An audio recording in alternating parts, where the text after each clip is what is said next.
Praise the Lord. கர்த்தருக்கு மகிமை உண்டாவதாக. இந்த காலை வேளையில் கர்த்தருடைய வார்த்தை மூலமாய் உங்கள் யாவரையும் சந்திப்பதிலே நான் மிகுந்த மகிழ்ச்சி அடைகிறேன். 145ஆம் சங்கீதம் 18ஆம் வசனம், 19ஆம் வசனம், 20ஆம் வசனம், இந்த 3 வசனங்களையும் இன்றைக்கு அதிகாலை வேளையில் நாம் தியானத்துக்கென்று எடுத்துக்கொள்வோம்.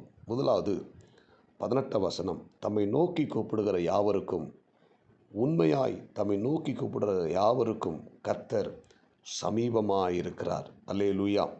சங்கீதக்காரன் தாவீது இங்கே சொல்லும் பொழுது, தம்மை நோக்கி கூப்பிடுகிற யாவருக்கும், உண்மையாய் தம்மை நோக்கி கூப்பிடுற யாவருக்கும் கர்த்தர் சமீபமாயிருக்கிறார்.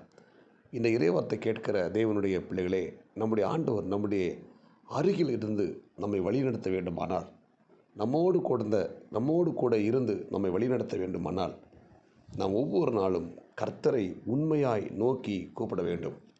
வேதம் சொல்லுகிறது, அவர்கள் அவரை நோக்கி கூப்பிட்டார்கள், கூப்பிட்ட ஒவ்வொருடைய முகங்களும் பிரகாசம் அடைந்தது என்று வாசிக்கிறோம். எனவே இந்த இறைவார்த்தை கேட்கிற தேவனுடைய பிள்ளைகளை, கர்த்தரை நாம் உண்மையாக நோக்கி கூப்பிட வேண்டும். ஆமென். இயேசு கிறிஸ்து எரிகோவுக்கு போகும்போது அங்கே வழி அருகே ஒரு குருடன் இருக்கிறான், பிறவி குருடன்.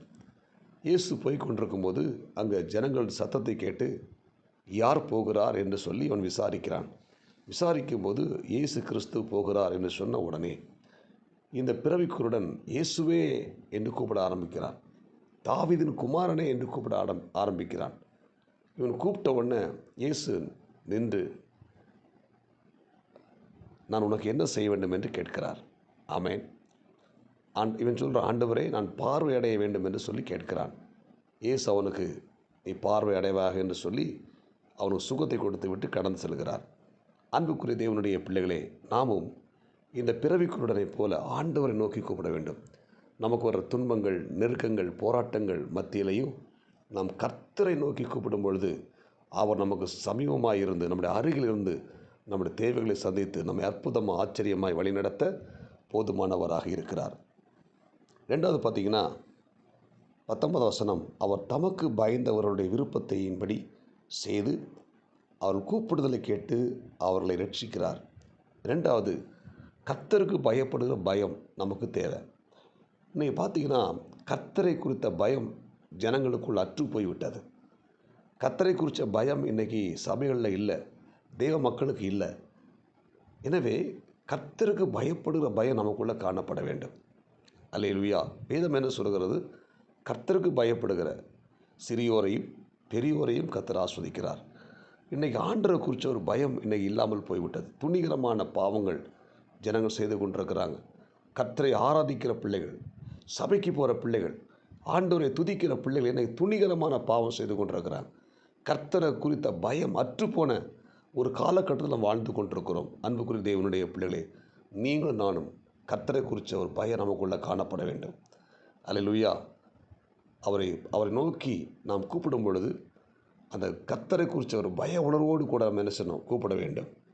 இங்கே சொல்லப்பட்டிருக்கிறது, கர்த்தருக்கு பயந்தவருடைய விருப்பத்தின்படி செய்து அவர் கூப்பிடுதலை கேட்டு அவரை ரட்சிக்கிறார். அப்போ கர்த்தருக்கு பயப்படுறவங்களுடைய விருப்பத்தாளர் நிறைவேற்றுவார்.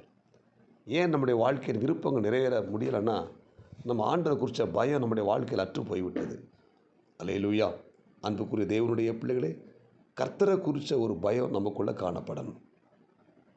இந்த இறைவார்த்தை கேட்கிற தேவனுடைய பிள்ளை, உங்களுக்கு ஆண்டரை குறித்த ஒரு பயம் உண்டாகணும். கர்த்தரை குறித்த ஒரு பயம் நமக்குள்ளே காணப்படும் போது நம்மை ஆண்டவர் ஆஸ்வதிக்கிறார். மூன்றாவது பார்த்திங்கன்னா, கர்த்தர் தம்மில் அன்பு கூறுகிற யாவரையும் காப்பாற்றி துன்மார்க்கர் யாவரையும் அழிப்பார் என்று சொல்லப்பட்டிருக்கிறது. மூணாவது, கர்த்தர் மேல் நாம் அன்பு கூற வேண்டும். அன்பு கூறுகிறவர்களை ஆண்டவர் காப்பாற்றுகிறார். அல்லேலூயா. தேவன் மீது அன்பாக இருக்கணும். அல்லேலூயா. தாவீதை குறித்து வேதம் சொல்லுகிறது, தாவீது மேலே தேவன் அன்பாக இருந்தார். தாவீதும் தேவன் மேலே அன்பாக இருந்தார். அதனால தான் தாவீது போன இடமெல்லாம் கர்த்தர் அவனை காப்பாற்றினார் என்று சொல்லப்பட்டிருக்கிறது. அல்லேலூயா. அப்போ தாவீது போன இடமெல்லாம் கர்த்தர் காப்பாற்ற காரணம் என்ன? தாவீது தேவனிடத்தில் அன்பு கூர்ந்தான். அல்லேலூயா. நாமும் தேவனிடத்தில் அன்பு கூறுவோமானால் தேவன் நம்மை ஆஸ்வதிப்பார், நம்மை பாதுகாத்து கொள்வார், நம்மை வழி நடத்துவார். எனவே இந்த காலை நேரத்தில் இறைவார்த்தை கேட்கிற தேவனுடைய பிள்ளைகளே, முதலாவது நாம் கர்த்தரை நோக்கி உண்மையாய் கூப்பிடுவோம். ரெண்டாவது, கர்த்தருக்கு பயப்படுவோம். மூணாவது, கர்த்தர் மேல் அன்பு கூறுவோம். அப்படி இருப்போமானால் நம்மை ஆண்டவர் ஆஸ்வதித்து நம்மை உயர்த்தி நம்மை மேன்மைப்படுத்துவார். ஜெபிப்போமா. பரலோக தேவனே, இந்த காலை வேளை இறைவார்த்தை கேட்ட ஒவ்வொரு தேவனுடைய பிள்ளைகளுக்காக நான் ஸ்தோத்திரம் பண்ணி ஜெபிக்கிறேன். இந்த இறைவார்த்தை கேட்ட ஒவ்வொரு தேவனுடைய பிள்ளைகளை கர்த்தர் ஆஸ்வதித்து பாதுகாத்து வழி நடத்தும்படி ஸ்தோத்திரம் பண்ணுகிறோம். இந்த இறைவார்த்தை கேட்கிற ஒவ்வொரு பிள்ளைகளும் வழி நடத்தி நீங்கள் பாதுகாத்து ஆண்டவரே நீங்கள் கூடவே இருந்து ஆண்டவரே உங்களுடைய பிள்ளைகள் ஒவ்வொருடைய விருப்பத்தை அறிந்து அவங்களுக்கு அதை நிறைவேற்றி நீர் பாதுகாத்து ஆஸ்வதிக்கும் ஸ்தோத்திரம் பண்ணுகிறோம். இந்த இறைவார்த்தை கேட்ட எல்லாரும் ஆஸ்வதிக்கிற நாளுக்குரிய கிருபை கொடுங்க. இயேசுவின் நாமத்தில் ஜெபிக்கிறோம் நல்ல பிதாவே, ஆமேன். God bless you. உங்களை அவருக்கு கர்த்தர் ஆஸ்வதிப்பாராக. இந்த நாள் உங்களுக்கு இனிமையாய் அமையட்டும். ஆமேன்.